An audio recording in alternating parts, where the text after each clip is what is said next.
And what you want to do is you want to make sure you have a Facebook pixel on your website. We want to tell Facebook, send traffic to our website, and we want the objective to be lead. So what I mean by that is we put the pixel on every side of our website. The pixel's just a snippet of code. That allows Facebook to see, it's creepy. It allows them to see who's on the website and modify the ads. So you send someone to your website, Facebook's pixel now sees them. And then on your thank you page, you're going to put an event called lead. So then what we're going to tell Facebook is send people to our website and make them go to our thank you page.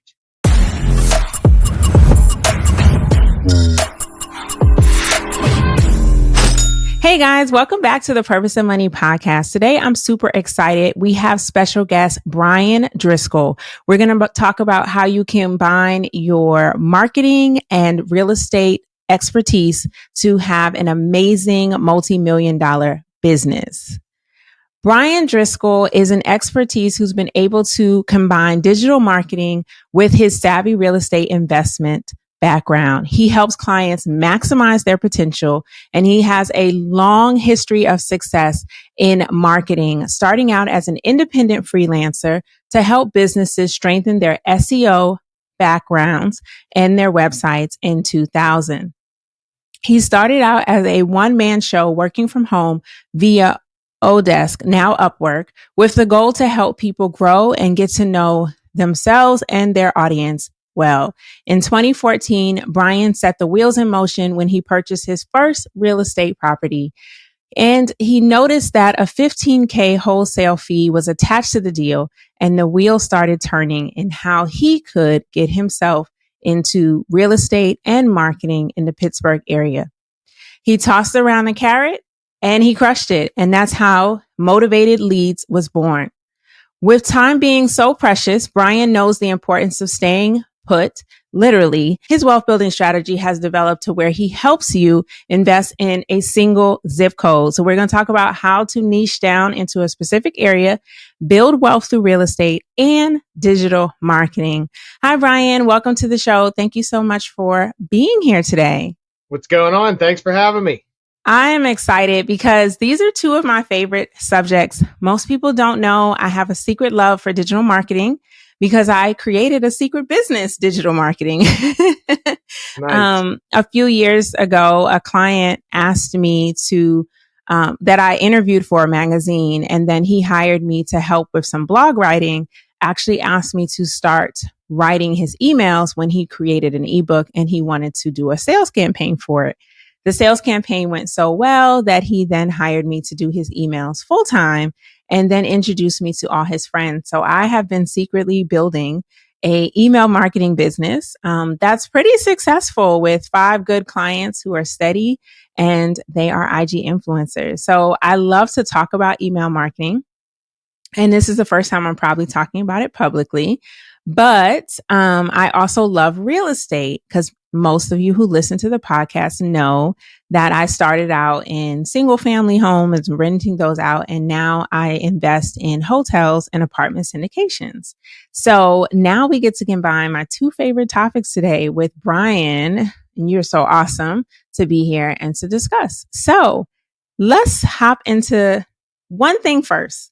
I like to give all my guests a background about who you are and what you do and where you're from.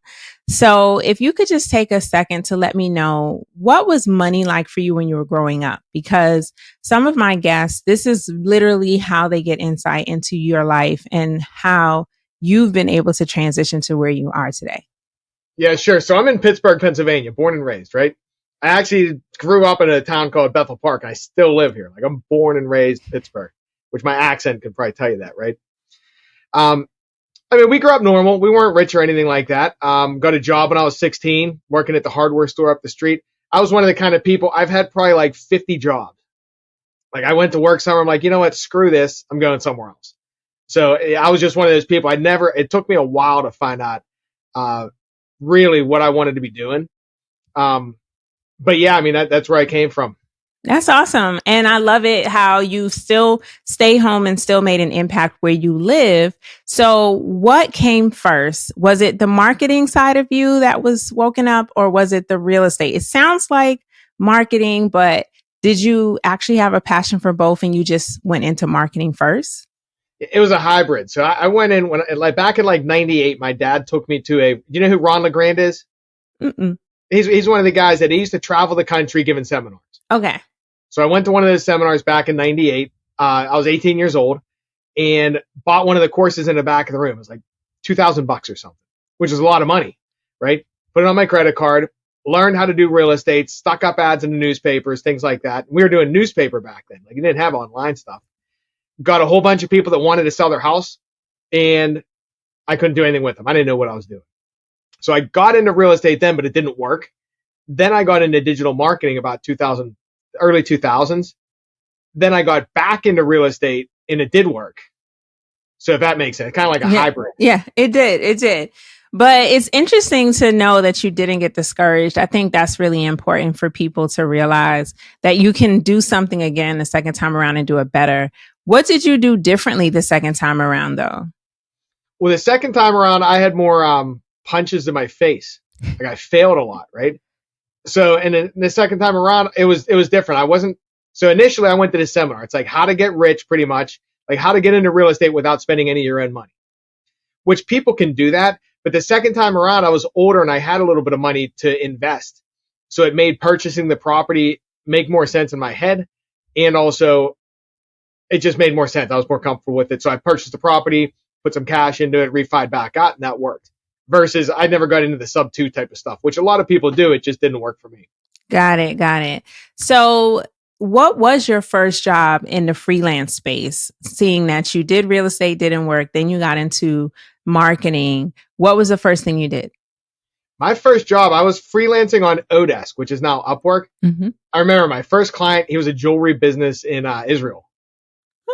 Up there. And I was just consulting with him on his SEO. Okay. And then, I just kept taking on clients like that. And it grew into a business. Like I started freelancing for like $20 an hour. It grew into a business charging a couple $100 an hour and dealing with like big clients, like national, international types of things. How did you know exactly when to start scaling your business and going from one man to agency? What types of decisions helped you make that solid recommendation for your business? Yeah, it was time. So what I did, I started at $20 an hour, right? And then when I got too busy, I raised my prices. And then when I got too busy, I kept following that until I was up to a couple $100 an hour. But then it's like, okay, if I'm charging people a few $100s an hour, I don't need to be doing the things I can hire someone for $20 an hour to do. So I would start pulling in people like that could do the small things so I could stay working on strategy. I love that. And I think that's what a lot of business owners fail to do because they want to do all the things. And they also are afraid that they can't pay someone or they can't afford to pay someone. But my coach actually in 2020 convinced me to hire a virtual assistant. And I was like, I don't know. I don't want to be responsible for paying someone else. And she was like, just do it because you checking your email or you following up on clients is just not the most cost effective use of your time. And I honestly totally appreciate that I took her advice because my business grew and at that time had made the most money it ever made because when I got rid of those admin tasks, I was able to focus on the fun stuff. So I always recommend that entrepreneurs think about what do they not like to do and what is it that they're doing, but it's not the best use of their time and then outsourcing those things. But I like what you said about using kind of money as a scale. So when you were charging $20 an hour, you were really, really busy at that rate. So you raised your prices, which also tends to eliminate some of your clients, but it also puts you in front of the right clients, right? So you are getting to do what you love, but at the higher rate, which is helping you pay the bills. So tell me a little bit about your SEO expertise because you got into it at a time where I feel like Google was still figuring itself out, but fairly advanced. And now it's even more advanced. I feel like SEO is like a 4-letter word for some people because we just don't get it. So what are some tips that you have for someone who wants to optimize their website? Yeah, sure. And I did get back into it like way back in the day. So it was awesome because you could just change some words on your page, spam a bunch of links and you ranked, right? And for anyone listening too, because you said a lot of people were still working 9 to 5, I did all this while working at 9 to 5. So I started that whole business up to growing it with multiple employees, still working at 9 to 5 because I didn't have the nuts to quit my job yet. You know what I mean? Mm-hmm. So SEO is basically ranking the free section of Google, right? So if you look at the search engine, Google's sole purpose is to answer someone's question that types into the Google search with the most relevant answer. So what you're trying to do is you're trying to make your website relevant for what phrases you think your people are trying to search. Me, for example, if I'm trying to buy houses in Pittsburgh, I want to rank for phrases like sell my house fast, cash home buyers in our area. And what you want to do is you want to make sure your content's unique on your website and you optimize it. Like if you're targeting sell my house fast, we have that phrase in the title tag, meta description, and the body content. We're trying to make every single page about something. If that targeting one phrase, you know what I mean? Yeah, no, that totally makes sense. And for those newbies out there, these are some of the things on your website that you really need to focus on. So like, for example, your meta description is the part that you would fill out that kind of is the preview when you do a Google search. You know, it tells you the website and then what that page or articles about, and you can write that. I didn't, prior to me creating my own website, I had no idea that someone actually types what shows up in the meta description. So there's even a character limit in that space so that people can see the whole description or enough to make them want to click the link. And those are the types of things that will get people to keep going to your specific website for your services. But there's another thing that I kind of found a little mysterious in the beginning called link building. So that's like essentially when you're trying to get your website links on other people's websites and other people's websites are used on your website. What are some tips you have for building authority with link building and not making it too spammy, as you had said before? Yeah. So link building is basically you're trying to get other websites to put your link on their website, right? So Google looks at that like votes. You get links coming to your website. It's a vote. If you have a link that says sell my house fast, which links to your sell my house fast page, Google looks at that and it's like, oh, this page is probably about that phrase, right? Mm-hmm. So there's different things you can do to build links. You can go on to websites like Haro, which is help a reporter out. Mm-hmm. You can submit. They have reporters that are constantly looking for content. You can submit in your field articles and ideas for that, and they may pick one up there. You get links. And you can outreach to blogs. The one thing you want to make sure of, so link building and SEO is technically against Google's terms of service, right? We're trying to manipulate the search engine. So there's no real rule book on this is a good link or this is a bad link. But what you want to consider is when you're doing link building, the content you're putting out on this other site to get a link back, is it beneficial to the user? If the answer is yes, try to get those types of links. If it's no, like you're just spamming blog comments or things like that, which don't really work anymore anyways, but things like that don't work and is not beneficial to the user, that's where you could possibly get a penalty. That's a really good point. And I think people need to keep that in mind. So I liked your comment about Haro, though, help a reporter out, because I've done that. I've responded to questions reporters have on personal finance questions, and then they have linked back to my website or my Connect page. And that's helped me get some leads too, in addition to exposure. So that's a really good tip. And then I agree with you. The goal is to be helpful. I think that's what Google always wants to know is if I send someone in the direction to click this link, are they going to get their question answered? Are they going to get the information that they were intending to look for? Which is why Google is constantly adjusting their algorithm based on SEO as well. But I do feel, and I agree with you, that when you really do your research, so look for terms that you want to be known for, write content based on those terms, you can change your ranking on certain things, right? Because if you go after a search term that's not heavily saturated and you are the expert for that, you can start to rank for that. Because I've had a lot of podcasting friends, for example, who have started to rank for certain topics because they have just really niched down. And so it has helped them to be what comes up when they search or when you search, right? What are your thoughts about someone's personal reputation on the internet? If I Google myself and I see something that's not so great, but I didn't write it and I don't know who did. Is there anything you can do about that? Do you know? Yeah, so it depends what it is, right? Like some people, I used to have people hit me up all the time, like, hey, you know what? We just ripped off a whole bunch of people and now we got news press or whatever. Like they didn't say that, but they pretty much ripped people off and they made the news and they're trying to like hide that. And it's like, those are really reputable sites that are really hard to push down, right? Right. So things like that, it depends on the situation. If it's on the Wall Street Journal, chance of pushing it down are low. Mm-hmm. But if it's just BS kind of websites out there that are just being spammy or trolling, I usually recommend go get every social media profile out there in your name. Like sign up for that first, populate it. That's going to rank for your name. A lot of this, like LinkedIn, Facebook, Instagram, TikTok, like get those and get them for your name. Those are going to take up a lot of the spots there. If you do see some sites ranking high though, I mean, you can just reach out to them if it's not true. Try to get them to pull it down. A lot of these websites are just spam though. So it's like that you is can't true. even reach anybody.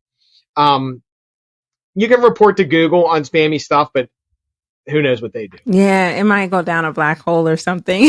Right.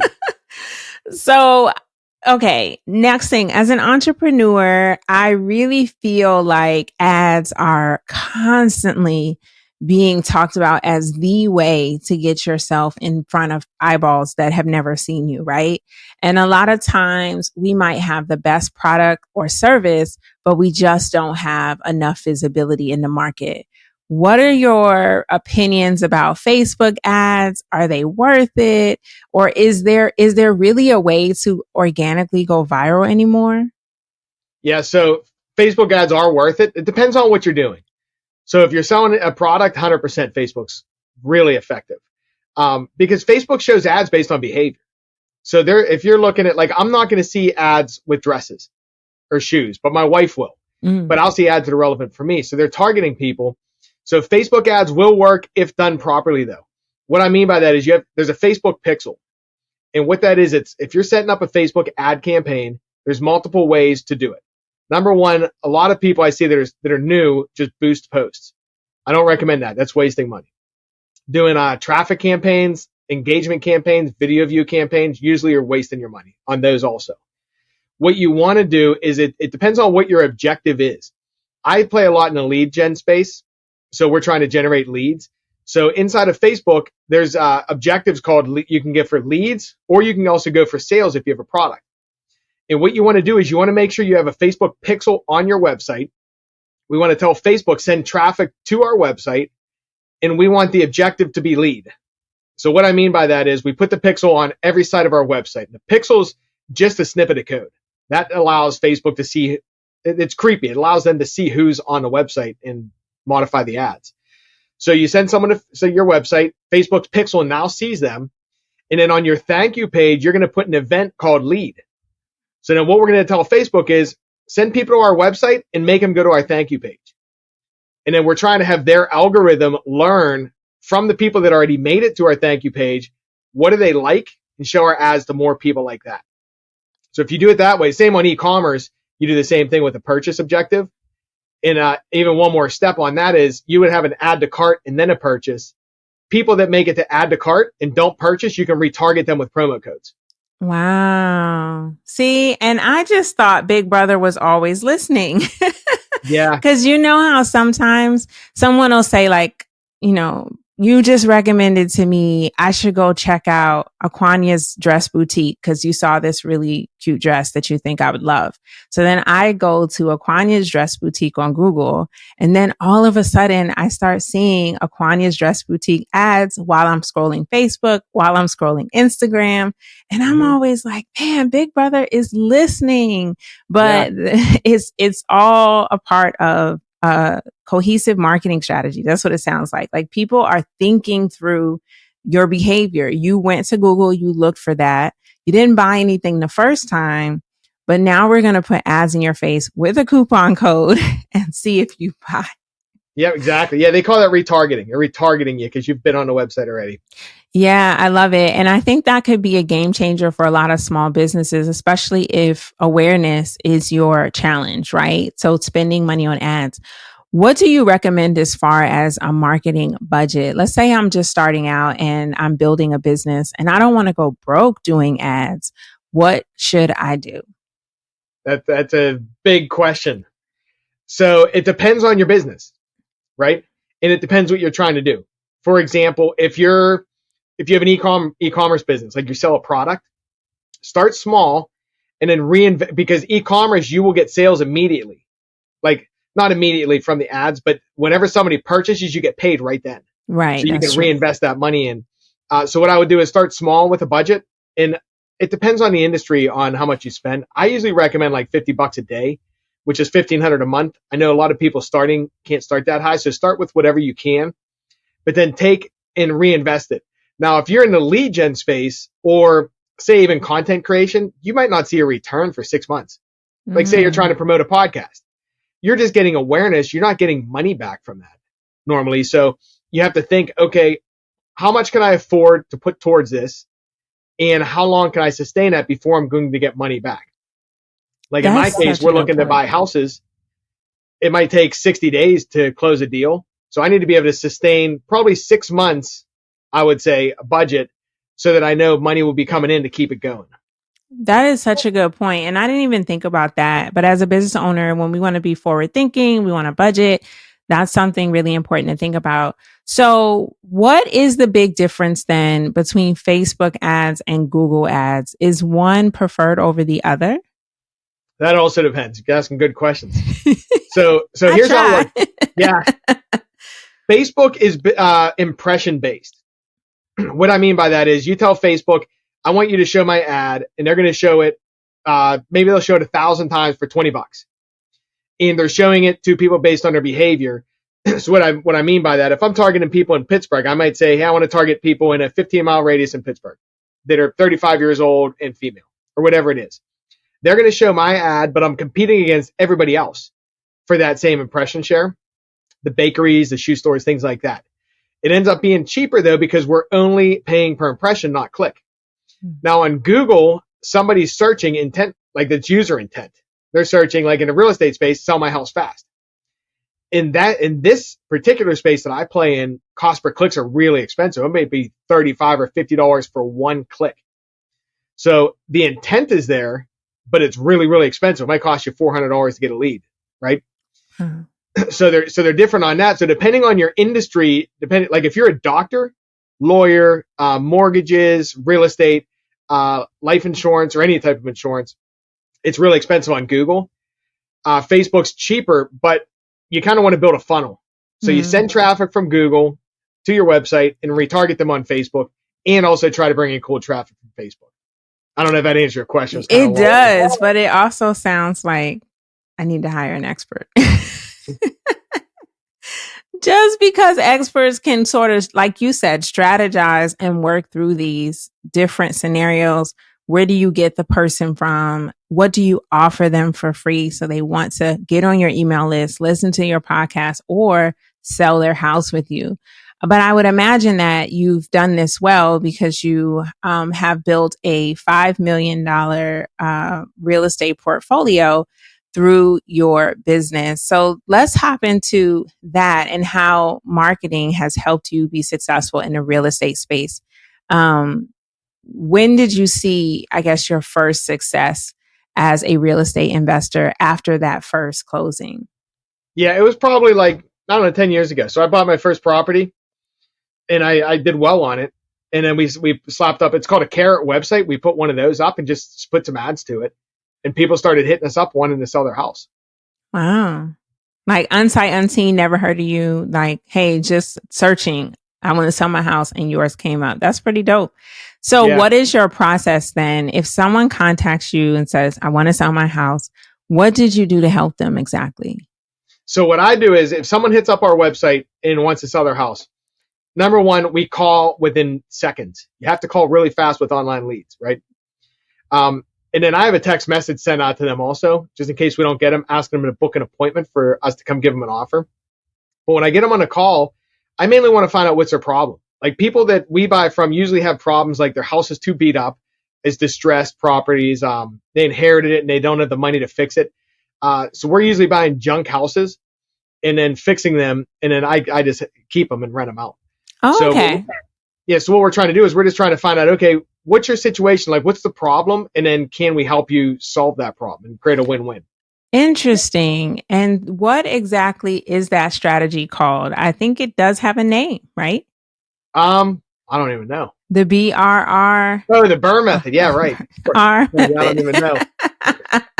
Don't worry, guys. He is an expert. He knows what he's doing. Yeah, I thought you were talking about the negotiating strategy. Oh no, negotiation, smotiation. When someone needs, I think when someone needs the service, especially in a situation where there's a problem, I recommend you listen to them. Like I offer consultations for life insurance all the time. And a lot of times we get to the life insurance part, but we learn so much more about each other in the minutes we don't talk about life insurance, right? Like I learn how many kids you have and if you have a job and you know what's important to you. So why do you want to get insurance? In your case, you were probably figuring out why does this person want to sell this house, which helps you make a good offer, I'm sure.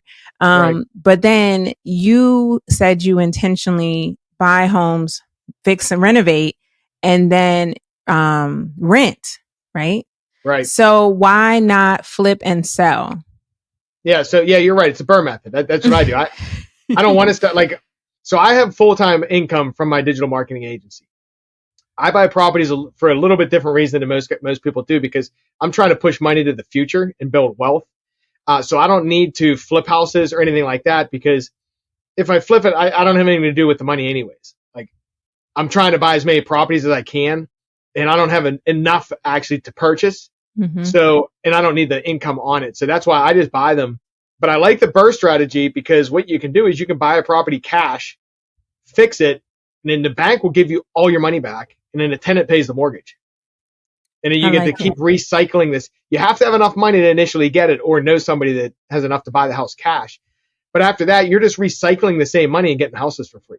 Yeah. So you're either using your capital or you're using hard money lender or someone else, another bank, right? A loan, but you have the capital to buy cash. And that's what helps what we call a motivated seller get out of their house quickly, right? So that's how you're buying houses fast.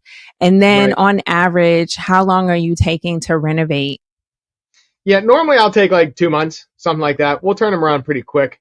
And you're right. You do have to do cash on most of these because most of the houses are in such poor shape. You can't really get a mortgage on them anyways. Right. Like, it's not like they could take this house and list it on the MLS. Like they probably could, but the bank wouldn't finance it. They're just hammered. Right. And I've had that situation. You also can get lucky sometimes where that motivated seller is so eager to get out that the cash offer allows you to pay less than you would if you had a traditional bank loan process it, right? So for example, one of my first out-of-state real estate properties was in Philly and the tenant or the occupant, the owner of the home passed away. And so his kids were like, we don't want this house. We don't want to deal with it. We don't want to fix it. And honestly, it didn't even need a lot of work. They just didn't want to deal with it. So by offering cash, they were able to close we closed in 7 days. They got to walk away with a check. And I got to get a property that honestly, for the last 20 years had been well maintained by the previous owner. He just died, right? And the kids didn't want to be bothered. And so when I took it over, it was mostly cosmetic. Redo the kitchen because it was pretty old and outdated and update some floors and new carpet, but I didn't have to do major work. I still chose in that case to get an inspection done. But I know that for you, your houses might be more dilapidated. So you're like inspection, like it doesn't matter. We're going to fix it, right? We're going to get this house in rentable condition. So I really like that. What inspired you to stick to one zip code? Because I've had other real estate investors on my podcast who are like, build a team, go everywhere, go where the deals are good. And they have properties, I don't know, in dozens of states, and some of them they've seen and some of them they haven't. What made you want to stick to an area that you can know well? Yeah, because I'm busy. Like I don't. That's why I don't have time to dive there or to drive. Like I bought one property that was 30 minutes away, and going back and forth meeting with the contractors and stuff, it was just a time suck. Like I have a full business and a whole team on the digital side. It's like I got to be able to get there in 5 minutes, make an offer, lock it up, and then put someone else on it, and then move to something else. Oh, that's really interesting. So you're doing it out of convenience. Does that mean that aside from your general contractors, repair folks, you are managing all your properties too? Are you a self-managed all-in-one guy? No, I used to be. Okay. That's growth. That's growth. Yeah, I did it before.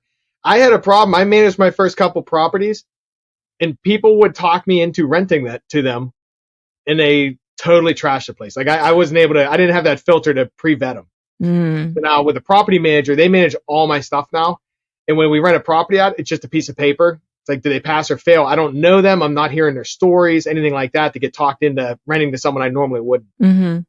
That's so good. I'm glad you share that story. I feel the same way now. I use a property manager for my properties. And one of the things my dad used to tell me is he was like, you got to be tough enough to kick out your own mom. If your mom doesn't pay the rent, she's got to go. And I'm like, what, mom? That's crazy. He's like, no, that's business, right? And so I use the property manager for the same reason, because I can be a sucker sometimes. If someone's like, oh, it's Bobby's birthday and Christmas and we just want to pay you next month. My dad's like, no, the rent's due now. And I'm like, oh, but it's Bobby's birthday. And so with a property manager, it's like, look, the rent's due on the 1st. You're late by the 5th. Here's the late fee. No questions asked, right? I have property even in my own area as well. And I still visit the neighbors for dinner sometimes. And the tenants do not even know when we're coming or that we are the landlords. But I'm still peeking, checking on the property while I'm there. So I 100% co-sign your strategy. Even though you did it out of convenience, I also believe it's the most effective way to do it. Plus, I think property managers can do the vetting that you might not have time to do. Credit checks, background checks, calling previous landlords, and really making sure that you are renting to the best candidate possible. Because, yes, if one landlord is trying to get rid of someone, they may give them a glowing recommendation. But if you have a team that'll talk to 2 landlords back, sometimes you'll get the truth. So guys, really listen to that advice. And if you find yourself stretched thin and you do have a lot of properties, maybe now is the time to hire a property manager. Oh man, this was really good. So Bryan, you've been super helpful in helping us navigate digital marketing, SEO, and real estate. So I just have 2 more questions for you. What's your favorite book? What do you recommend that our listeners read? I'd love to know what you're reading. Yeah, the best book I know of is Richest Man in Babylon. I love it. That's a classic that I've read. And I think you can read over and over again. It's just one of those books that you can always find some new gems. So I'll make sure, guys, to leave a link in the show notes to The Richest Man in Babylon. And I recommend you read it too. And my last question is a signature question, because on the Purpose of Money podcast, we have everyone share what's their purpose for money and why they are building wealth. So I want to ask you, what's your purpose for money? Yeah, my purpose is to accumulate enough wealth that I don't have to worry about working and that I can go out and help other people with it. I love it. Make work optional and help the world. Bryan, this was awesome. If anybody listening wants to connect with you, work with you, or just learn more about you, where should they go? Yeah, sure. Our website's motivatedleads.com. So yeah, just check out motivatedleads.com. Excellent. I will make sure to include that in the show notes as well, guys. Make sure to check out Bryan's website, all of his services, and how you can potentially work together. I hope to see more of you investing in one zip code after listening to this episode. And definitely, if you like this episode, share it with those you love and those you know, and make sure to leave a 5-star review wherever you're listening. Thank you so much. Until next time, keep building generational wealth.